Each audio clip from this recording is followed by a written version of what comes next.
Hello you guys, it's Katie and welcome back to another video. Today's video I have a full market season recap and breakdown for you guys. So I'm super excited about this video. I've kind of been hyping it up in a few of my videos, so I wanted to go ahead and film it for you guys since a lot of you said you'd be interested in seeing this. So I was going to wait until the end of my market season, like the full end, my very last event, but I've decided to go ahead and film this now for two reasons. First off, I am going to be getting my tonsils removed at the very end of my season, like 2 days after my last event. So filming this video and then getting it out for you guys in a timely manner wouldn't really be realistic since I'll have at least a 2-week recovery period from that. And then the second reason is my last market of the season is actually a very different market than I typically go to. It's a whole different inventory. It's a Comic-Con, so it's completely different than what you guys are used to seeing from me. And I'm going to be filming a full, possibly 2-part series. I'm leaning towards 2 parts because it is going to be a whole different inventory, so I'm going to show you guys all of what I'm bringing, and then I'm going to show you the vlog from the 2-day event, and then I'm also going to give you a breakdown of everything that's sold, plus a lot of market prep since it is a full different setup than what I normally do. So it's basically almost like starting from scratch with markets, except I'm not having to buy new display stuff because I'm using the old display stuff. But otherwise, it is almost like starting from scratch at markets since it is a whole different inventory that I am bringing. So for all of those reasons, I decided to make that a full separate video and not even compare that event to my typical markets since that event is so different from my typical markets. So with that being said, we're going to get into this full breakdown of all of my markets. We're going to go in chronological order. So I'm going to share with you the first market that I did of my season, which started back in September, and we're going to go all the way to the last market I had, which was the very end of April. Now I will say there is a good portion of these markets, maybe a little over half of them, that I filmed vlogs for and shared breakdowns and everything, so those are here on my YouTube channel if you'd like to go back and see those. Most of my market videos are posted a few weeks or a month or so after the market, so if you are interested in like this first market from September, then you can find that video posted in October most likely. So if you are interested in that, I will have some of those videos linked below, but I'm not going to link all of them because there's a ton of them. But what I will do is just link the market playlist that I have for you guys, so that has all of my market videos on it, whether it's videos of me just sitting here giving you tips and tricks about markets, or it's actual like vlog footage of me at a market and then giving you a breakdown of how that market went.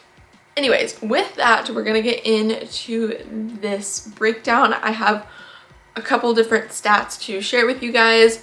First off, I'm gonna share with you the vendor fee for each market, how much I made at each market, and then the profit, which is the money I made minus the vendor fee. Then I'm going to share with you the amount of hours I spent at that event. Then I'm going to share with you the profit per hour. So again, that revenue I made minus the vendor fee, and then that divided by how many hours. And then finally I have the revenue, which again is just how much I made at the market, divided by the fee. So that number basically gives me, for every dollar I spent on the vendor fee, how many dollars did I make back, if that makes sense. So it's kind of a little bit confusing, but I will explain as we go. And then I also am going to give you pictures on the screen of my market setup from each one of those markets, and I will tell you what I think I could have improved on, what I really liked about that setup, if I would go to this market again based off of all of the stats that I'm sharing with you and all of that jazz.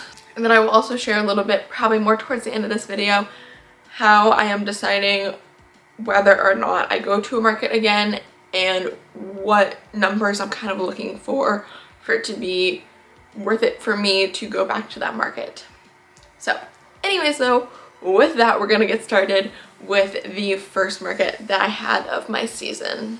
Okay, so my first market of the season was an event called Q for a Cure, and that was on September 15th and 16th. That was one of two different two-day events I did throughout my season this year, and I paid $150 as a vendor fee to sell there.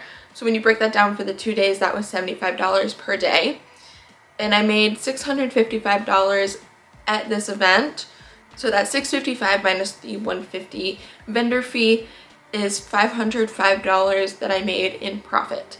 Now, as far as the amount of hours I spent at this event, it was a Friday and Saturday.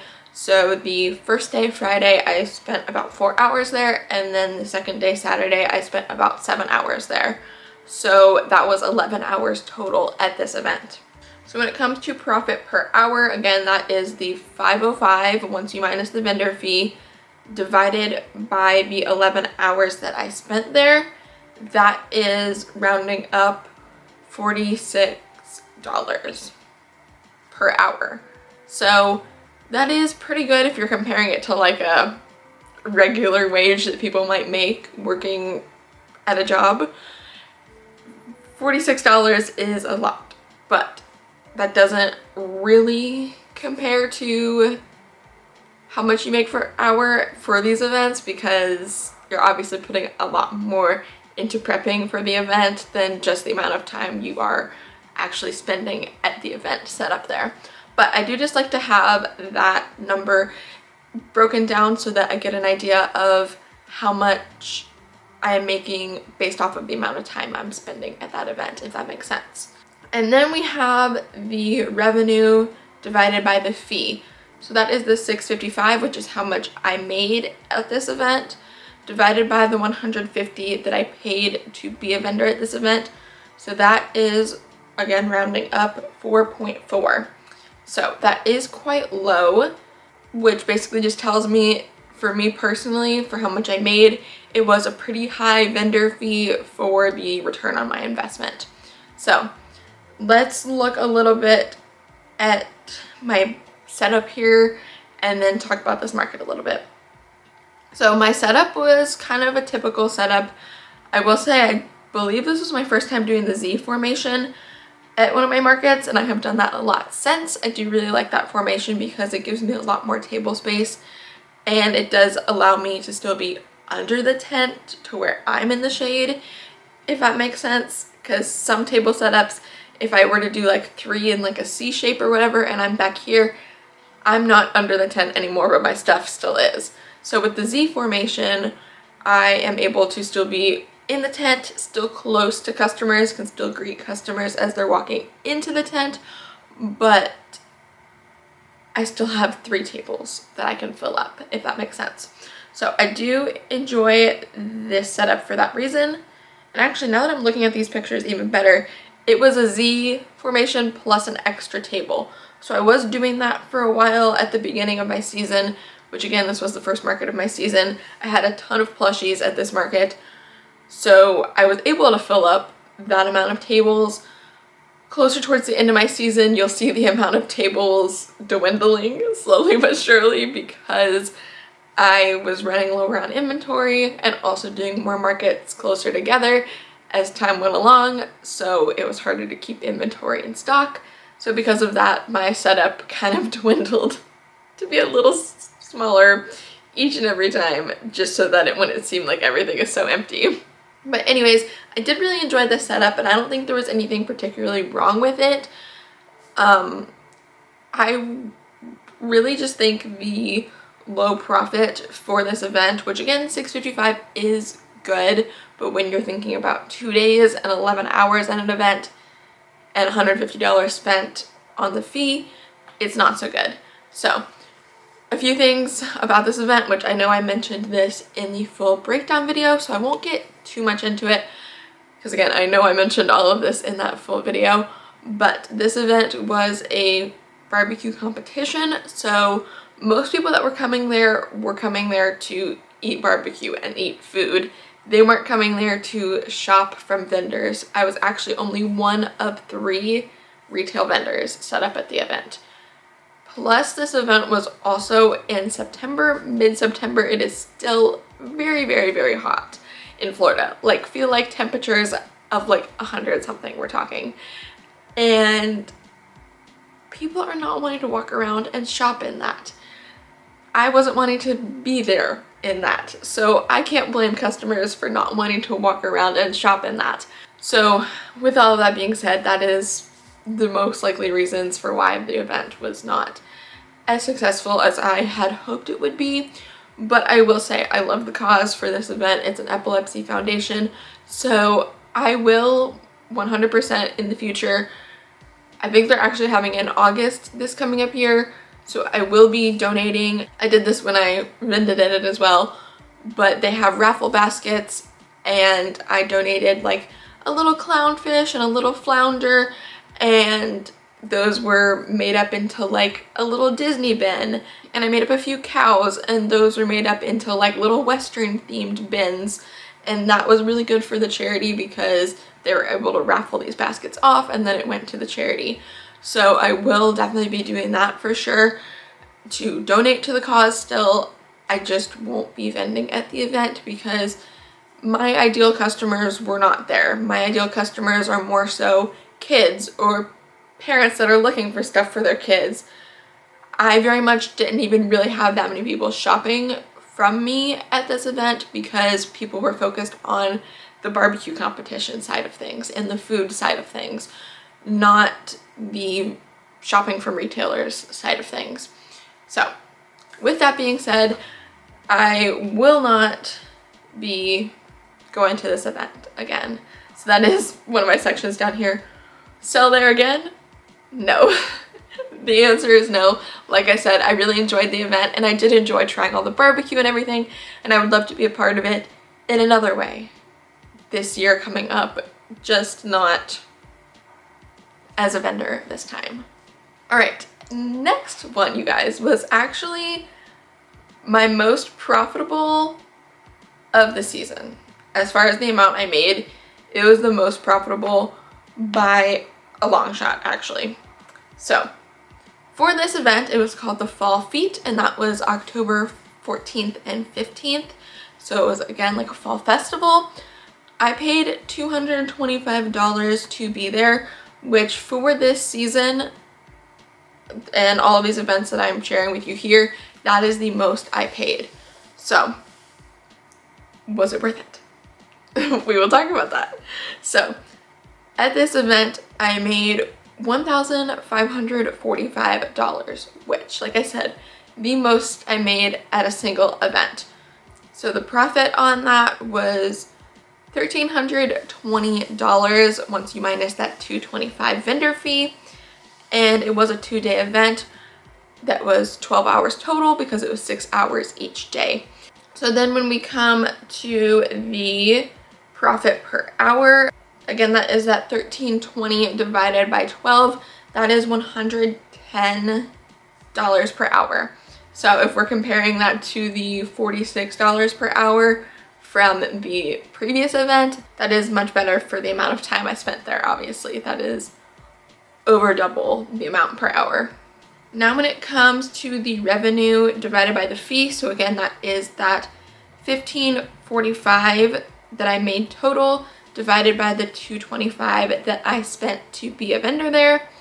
That is basically 7 once you round up. It's 6.86 repeating. So basically 7 once you round up.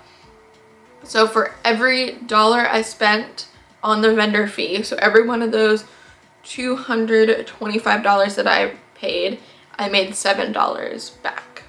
Better than the previous market, but still low on that range. So again, for me, kind of a high vendor fee for the amount I made. So one of those things that I put more money into it to make more money off of it. Now let's do a little breakdown of my setup at this one. Specifically, this was actually the only indoor event I had throughout my whole season. So it was kind of a learning curve for me because it was also my first indoor event. And I really did enjoy this setup. And it was fairly similar to what I had at the previous market, except a little bit of table difference. So I did have like the Z formation, but instead of the extra table on this side, I had the extra table on the opposite side. So kind of flipped. And then I did also have the like stand things. I don't know what you want to call them. I'll like put the picture here. I had those on the opposite side, whereas at the previous market we just talked about, I had those just like next to the table. This time they were on their own little side. So the one thing I will say about this event, I wish I would have done something to separate myself from the other vendors. I did realize that I could bring my canopy and just set that up, but it couldn't have the actual canopy on top of it. And that's what most of the other vendors did. I didn't do that because I thought it was more effort than it was worth. And now looking back on it, I do wish I would have done that because it would have given my space a little bit of a more polished look, I feel like, if I put up the canopy and then had like two walls, one separating my stuff from the people behind me and then one separating my stuff from the person on the side of me. While it was nice to have her on the side of me and like be able to talk to her and then also talk to people in the back, I do think it would have been a little more polished looking to have some like walls around me, kind of like separating me from other vendors, if that makes sense. While yes, I did have like my tables kind of blocking it off, it's still like the backdrop looked kind of off because other people's stuff was hanging there, if that made sense. So in the future, I would do that for sure. Have my canopy there and just have the walls set up to where my space looks separated from the other vendors' spaces. Now, as far as this event, would I go back to it? I say yes. First off, if I wanted to have more of a profit margin and spend less on the vendor fee, I could do outdoors. They did have outdoor options at this event. I paid, I think, about $100 more for indoors. So if I wanted to, I could do outdoors, and it is much better weather than in September. So I could do outdoors if I wanted to and spend less on the vendor fee. And then I could still probably make around the same amount. This event was one that was particularly well advertised. I actually found it through an advertisement on my own Facebook because it was local, and I was like, I wonder if they're still accepting vendors. So I reached out and sure enough they were. So for all of those reasons, I would definitely attend again. And it was also really well run and the staff were just like super helpful, super nice, everything. Probably one of the like nicest events I've been to as far as the people running it and how it worked out and everything. So with all of that being said, it is definitely an event that I would go to in the future. I just may consider setting up outdoors instead of indoors so that it would be a little bit less of a vendor fee and then I can have a little more of a higher profit margin. Next event, you guys, is Winthrop Pop-Up Market, which Winthrop Pop-Up Market was my event that I was signed up for as a seasonal vendor. So I've vlogged that one quite a bit for you guys and shared that one a bunch of times on this channel. Even when I was doing it last season, it was my first market ever as far as like a big 10x10 setup. So that market is like very near and dear to my heart. I love it so much. So I signed up as a seasonal vendor this year, which means I signed up for 8 events all at once, and it was $440 for 8 events. So 440 divided by 8 is $55 per event. So that's how much I ended up paying for my vendor space for each event. Now, one in December did get canceled due to weather. We had like a freak storm. Normally we don't have that type of thing in December, but this year we did. So the one in December got canceled due to that. And then the one in May, I'm actually filming this before the one in May because I'm having to cancel it due to my tonsil surgery because it is like 3 or 4 days beforehand. And I can't be like moving around and doing anything too crazy while I'm recovering. So I'm having to cancel that one my own self, so that's not their fault. I'm not getting the vendor feedback because of that. But anyways, when you divide it by the 8 events I was supposed to go to, that is $55 per event. So that is the fee that I wrote down, even though it ends up being a little more, which I do have a full breakdown of just that market separate, so I will kind of get into that towards the end of this video. This video is already super long and rambly, you guys, and we're only 3 markets in. Oh my gosh, I've been recording for 25 minutes. Okay, I need to get on with this. But anyways, that is my market that I was signed up for the whole entire season. So you're gonna see that is the reoccurring market that I had a lot of. So this market has probably been the most successful out of all of them that I've done throughout the season, as you're going to see. So I definitely am happy that I signed up as a seasonal vendor. So $55 per event for the October 21st event. So this event I made $870, and then that $870 minus the $55 vendor fee is $815 profit for this event. So I spent 4 hours at this event every single time. This event is 9 a.m. to 1 p.m. and it is the third Saturday of every month, by the way. So it's a once a month event. So the $815 profit divided by the 4 hours I spent there was $203.75. So $203.75 per hour, which is crazy, and definitely a much better profit per hour than any of my other events.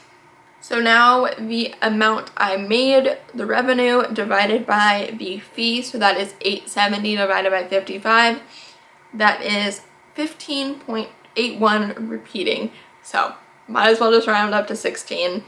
So that is $16.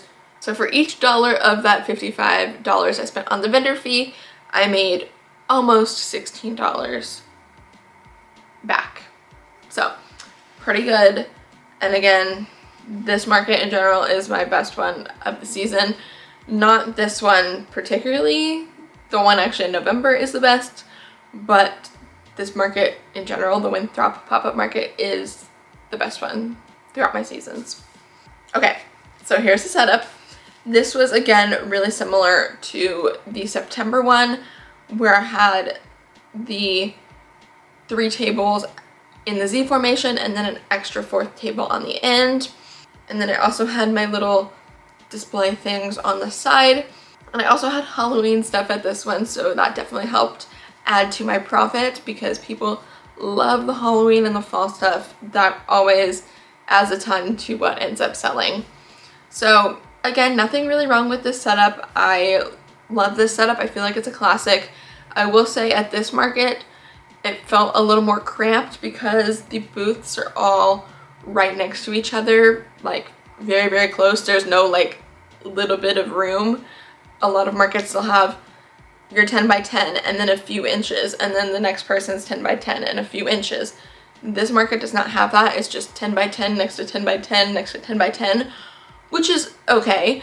It's a much tighter space than this event actually used to be. So this season it ended up being that way, where it's all like right next to each other. Like your tent leg is right next to your vendor's tent leg. So just because of that, it felt a lot more cramped in that little walk-through space where I had the Z and then the extra table. But still, nothing really wrong with the setup. Having the extra tables did help with me being able to have most of my stuff out at the same time. Anyways, though, now we're moving on to the next event, which was called Wonders of the Wildlife, and that was on November 11th. So for this event, I paid a $75 vendor fee, and I was really disappointed with the amount I made. We'll get into that after I give you the numbers. So I made $393 at this event. So the $393 minus the $75 vendor fee was only $318 in profit. I spent 6.5 hours there, and then that profit, so $318 divided by the 6.5, was basically $49 once you round up per hour. And then finally the amount I made divided by the vendor fee, so the $393 divided by the 75 was 5.24. So for every dollar I spent on the vendor fee, which was $75, I made $5.24 back. Pretty low compared to my usual events and what I would particularly like to do. This is another one that I was disappointed with the amount I made I was really excited for this event. This was a different one. I'd never done it before. It was a wildlife event, hence the name Wonders of the Wildlife. It is another event that I would really like to attend as like a person shopping around and experiencing the event, but I don't think I would like to be a vendor there again for a few reasons. First off, it was in a park that was very off the beaten path, so you had to know this event was happening to come to it. Not like a lot of other pop-up markets where they're kind of in a parking lot next to a busy street. People could just be driving past and they're like, oh cool, a market, let's go check it out. This one was not like that. You very much had to know this event was happening in order to come to the event. It was also, I want to say Veterans Day. I think it was Veterans Day that this event was happening. So there was a lot of other things going on in the area. I think there was like a boat parade and other sorts of parades and stuff going on, and just a lot of other events happening. So there was also reasons for people to not be coming to the event because these other things were happening. I did think this event would be a good one for me because Wonders of the Wildlife, they had birds and like skunks and like all kinds of wildlife stuff that kids could come see. So I thought for that reason it would be a good one for me since my stuff is targeted towards kids a lot. But it just ended up being quite a slow event. I think maybe because the people that were there were focused on doing the animal interactions more than shopping from vendors. And then they were also, again, kind of off the beaten path. You really had to know this event was going on to actually end up showing up there. So this is one that I would, again, probably not go to in the future as a vendor, maybe as a guest and actually get to interact with the animals and stuff, but not as a vendor. And that one does make me really sad because I really enjoyed the event coordinators and everything, and they were all super sweet. And a lot of times it's not the fault of the coordinators. The coordinators can do so much and put so much effort into it, and sometimes it's just the location or just the timing of the event, which, like I said, I think this one was kind of a factor of both. The coordinators just can't control that, so it's not their fault. They did a great job coordinating the event and it was a fun event. I just personally, for me, have to attend events that I'm obviously making my money back on and then a profit that's worth it. And again, for the setup, nothing wrong with this setup.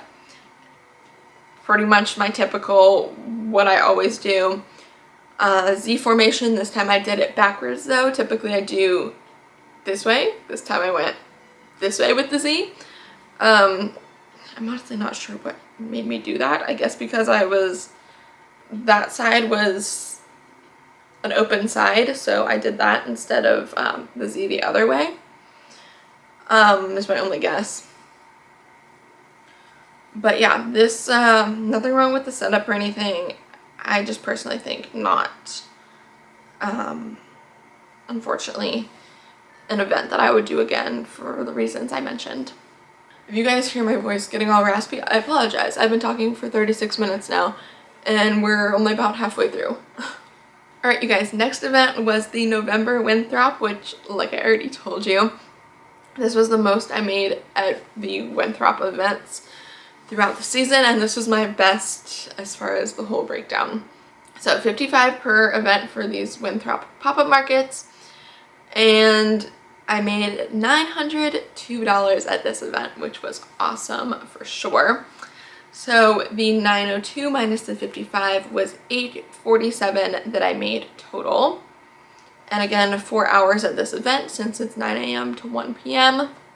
So that $847 profit divided by the 4 hours was $211.75, which is great. That is definitely the most per hour that I made out of any one of these events. And then as far as the amount I made divided by the vendor fee, that was 16.4. So for each of those $55 for that event, I made $16.40 back. Now let's look at the setup from that event. Very much just my typical, except I did bring Christmas items to this event, so I do think that helped. A lot of people liked the Christmas items. I sold quite a few of those. And then in general, I just had a good amount of my stock because I had not so many sales the weekend before, so I think that helped. I also had a little countdown to Christmas, which was different, so maybe that helped with like reminding people, oh, we're getting close to Christmas, you know, buy somebody a Christmas gift. But otherwise, that's really the only things different I did with my setup. So I don't really think it's the setup. I do just think it's the time of year that affected the sales. Pretty much with any pop-up markets, the closer you're getting to fall and then into Christmas time is the more sales you're making, because people are looking for gifts for the holiday season and people are just more cheery traditionally, you know? So people are in general more likely to, you know, be out and about shopping and spending money. So I think all of that was probably why I made so much more at this event, but of course you can never really be sure.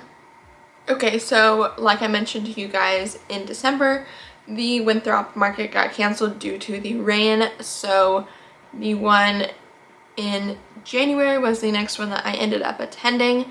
So $55 for the vendor fee, and this time I made a lot less. I don't know what was up with this event.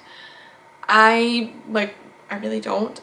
There were other crocheters there that I remember, so maybe that was a difference. I don't know. You know, I've been at other events where there are other crocheters and it doesn't affect my sales at all, so I can't really think of that to blame.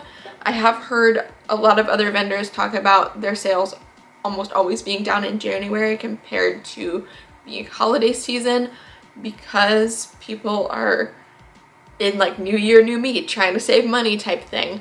So that could very well be the reason why, but the sales were a lot less pretty much from here on out, to be honest. So for this event, I only made $275, so a lot less.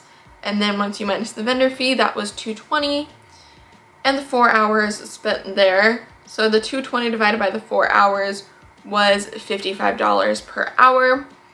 And then the $275 that I made at this event divided by the $55 vendor fee was $5 that I made back for every dollar I spent on the vendor fee.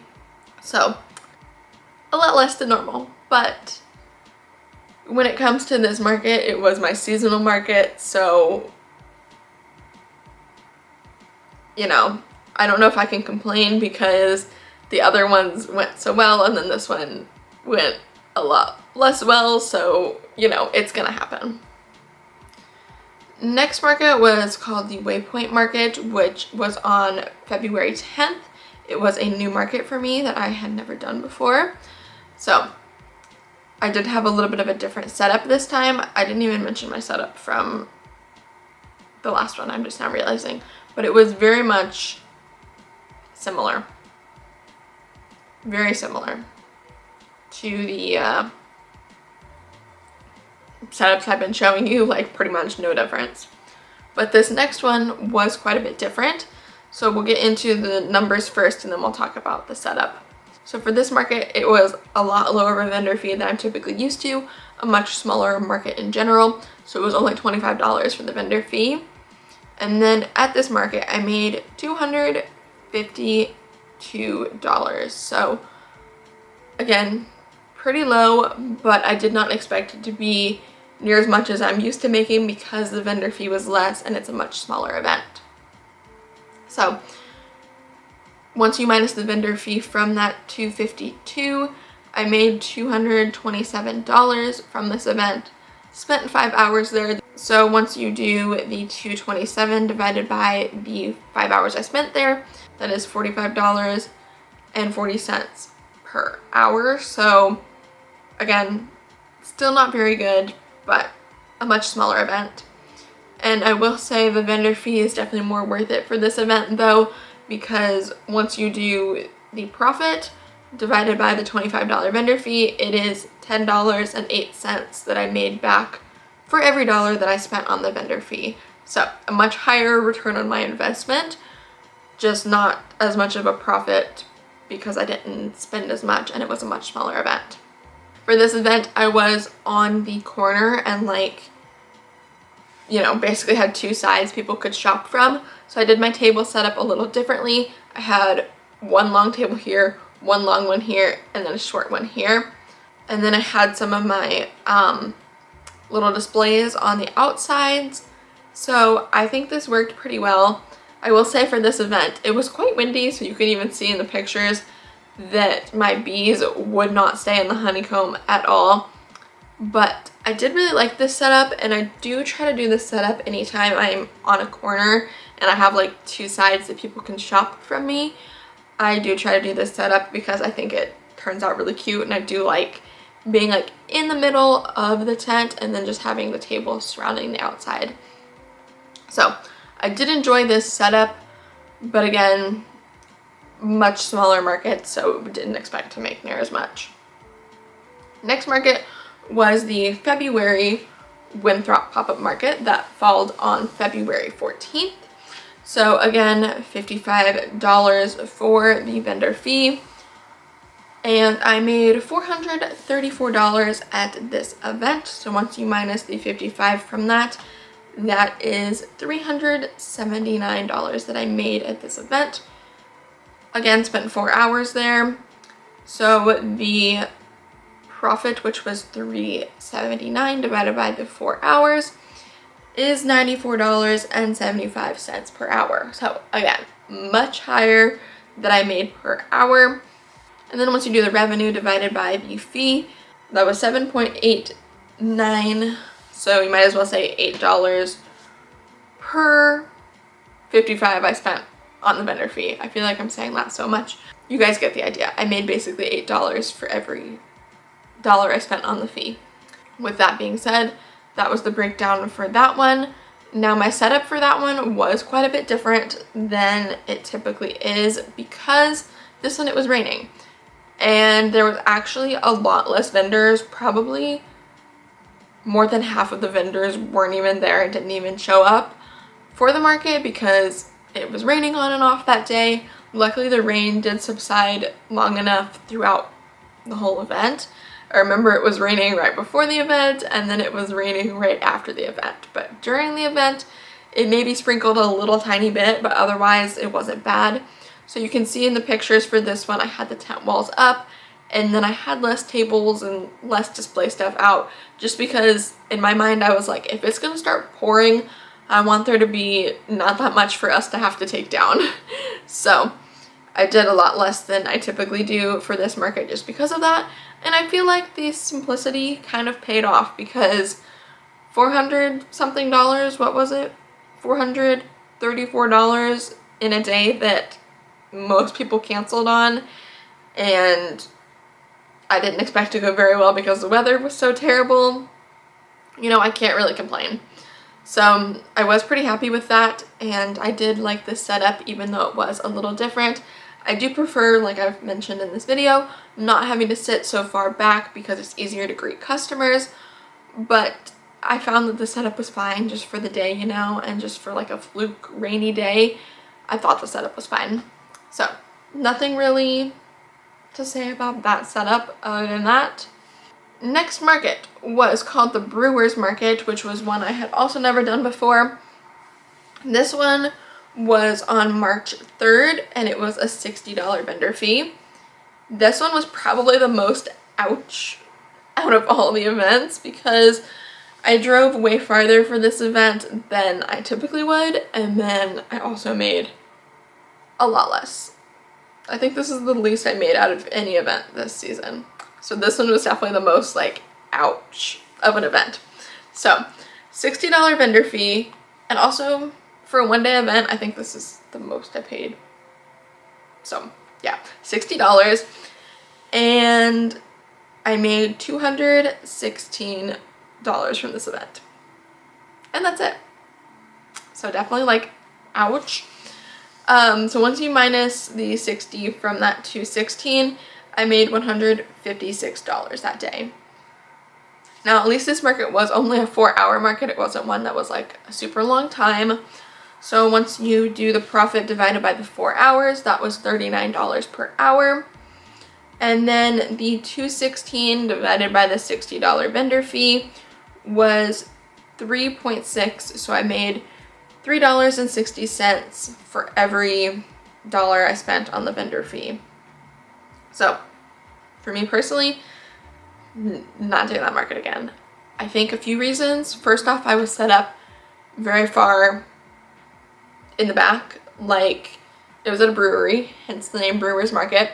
So they had vendors set up in the front, they had a whole brewery thing going on, and then they had some vendors set up on the back, but they didn't have vendors going along all the way. They had some vendors here and then going along the side, and then vendors stopped, and then there was more of us in the back. And there was no sort of signage saying like more vendors back here. So I think because of that, the vendors like myself that were kind of shoved in the back, people didn't necessarily even know we were back there. And because of that, I do think that really tanked sales. I think the people at the front probably had a lot more success at this event, if I had to guess. Because when I went inside to use the bathroom and everything, it was like pretty packed. There was a lot of people, and it is a busier street and stuff, so people should have seen that there was a market going on and should have been stopping. And I know there was a lot of people stopping because the parking lot was busy and stuff. So I think just being stuck at the back of the building and then no signage saying like more vendors this way or anything really dampened the amount of sales and the turnout for this event. Now I will say the coordinators were really nice and everything, and this was their first event they were putting on at this particular spot. The coordinators that were coordinating the event, if I'm not mistaken, have done events before at other places, but this was their first one at this particular spot, and it was my first time doing a market with them. So I think, you know, just for those reasons, it wasn't as good of a turnout. I will say also, I don't think there's any other crochet vendors, but this market was kind of weird to me. I emailed them to make sure, because when I signed up, I put in my information and then it immediately sent me an invoice. There was no process of waiting for like, you've been accepted for this event, here's an invoice to pay for the fee. It was just immediate, like, here's the invoice. And I was like, so I was already approved, like nobody went through and looked. And then I figured out that that was the case, and that's how this particular company that coordinates these events works. Is it's not a juried event is what it's called. So if it's a juried event, they go through and hand select everybody that's at the event, so they make sure there's not too many people selling jewelry, too many people selling bags, too many people selling crochet, too many people selling candles. You know, they try to make sure there's a good variety of everything instead of just first come first serve like this event was, and then you may or may not get a ton of people that are all selling the same thing. So sometimes those type of events are good, but for me personally this time, I think all of that combined unfortunately really put a damper on things. So that was not, you know, too good of an event just for those reasons. And then I did do a similar setup to what I've done in the past. Since I was on a corner, I did kind of the tables in an L shape all the way around. Still liked that setup. I don't think there's anything wrong with the setup. I just think it was mainly me being shoved all the way in the back with a few other vendors, people not necessarily knowing, and then all of it that I just talked about, I think was the main reasons that it wasn't as good of an event, unfortunately. Okay, next market that I have for you guys is the March Winthrop Market, which was another one that was fairly good. Still, like I said, pretty much the rest of this breakdown, nothing is going to compare. I don't think anything, yeah, nothing compares to like $900 that I did back in November, but still getting some better numbers going up. So $55 again for the fee. This time I made $604, which was much better than some of the previous ones. And the revenue, once you minus the fee, was $549 for 4 hours there. That was $137.25 per hour. And then for my return on investment, it was $10.98 that I made for every single $55 that I paid for the fee. So this is another one that my setup was very typical. Did not change much. Like I mentioned at the beginning of this video, tables have started to dwindle. 3 tables instead of 4. Don't have my little setup things on the ground, only have those on the table because inventory is getting low. What can I say? We're getting towards the end of the season. So I will say that's the only difference in the setup, but still pretty typical. Next market is the downtown Dunedin market, I think is the full name of the market, but I just have it listed as Dunedin in my spreadsheet here. But that was my first time at this market, and that was on March 29th. So the vendor fee for this market was $50, and I would say that's pretty worth it because I made $607 at this event, and it was $557 once you minus the $50 vendor fee. And then I did spend 5 hours at this event. So profit per hour, that was $111.40. And then for every one of those $50 I spent on the vendor fee, I made $12.14 for every dollar spent on the vendor fee. So I will say this was a pretty good event, and definitely one that I enjoyed. So this was my setup for it, which it was, again, pretty typical. L-shaped setup.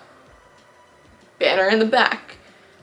You know, like, I'm very predictable with a lot of these setups. I am very predictable because I'll just be like, I don't know what I'm gonna do, and then end up doing the same thing. So anyways, this was a, you know, very nice market and everything, so I can't complain.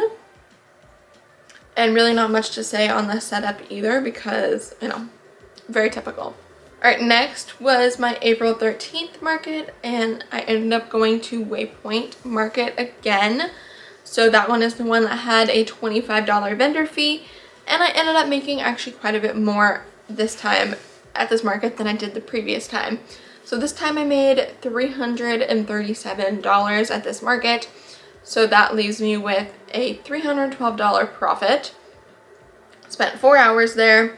So that was $78 for each of those 4 hours. And then I made $13.48 for every dollar that I spent on the vendor fee. So fairly good, can't complain. Again, a much smaller market, so when I go through and sign up for this one, I don't expect it to be like $400, $500, $900. I expect $200, $300. So when that's what I get out of it, I can't complain.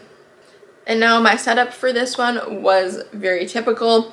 I, again, did like the 2 tables and then just my little display things on the sides. I was on another corner, so I was able to do just like the L shape, which was nice. So again, not much to say about the setup or the market. Kind of predictable and, you know, kind of what we're used to seeing around here. Alright, next market, you guys, is my second to last market that I have to share with you in this video. And that is the April Winthrop pop-up market. So this was April 20th. So again, $55 vendor fee. And it was $442 that I made from this particular event. So once you minus the vendor fee, it was $387 in profit and 4 hours spent at the event. So the $387 divided by the 4 hours was $96.75 per hour that I spent there. And then for every dollar of the $55 vendor fee, I made $8 back. So again, pretty good. Not as good as towards the beginning of the season, but still pretty good.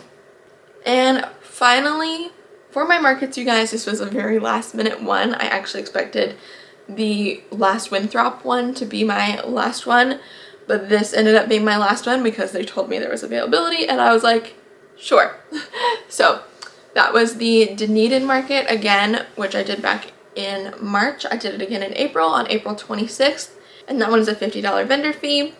I was very low on inventory this day, so I honestly am happy with the amount I made. Even though it's less, I'm still happy with it because basically at this point I had stopped actually like restocking stuff and only gone through and been prepping horror stuff for the Comic-Con I had coming up.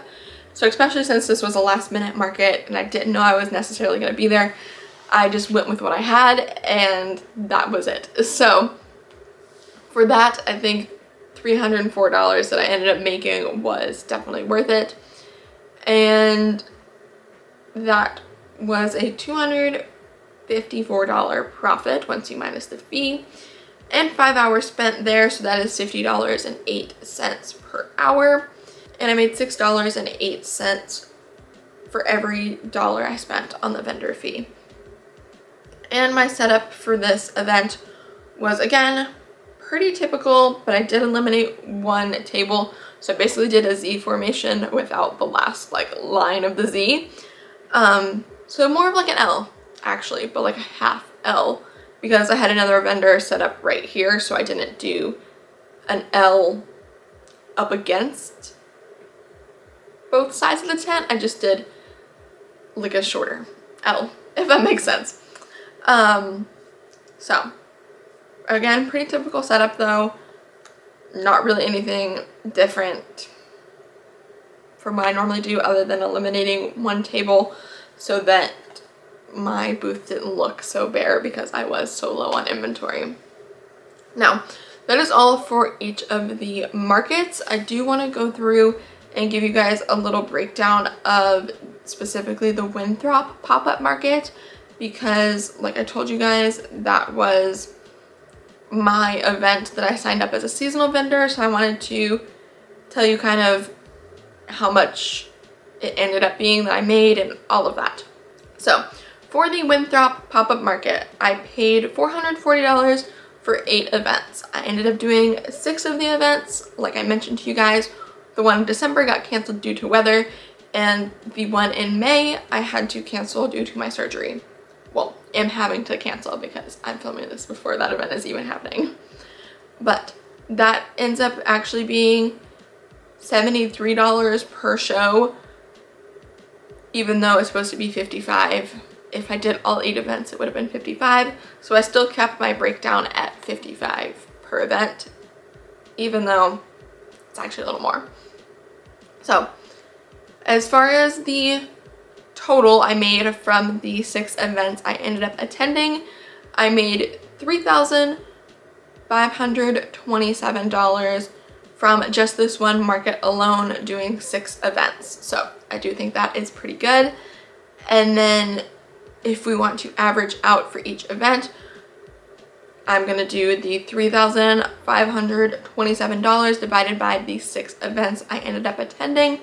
That was $587 per event, so definitely worth it. For even the $73 per show, definitely worth it. And if I wanted to break it down even further, that $587 average per event divided by that $73 per show is $8.05.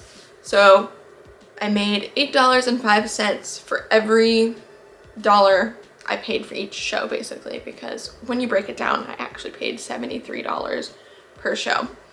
I apologize if that is confusing, but that is my breakdown for as far as the actual pop-up market as well.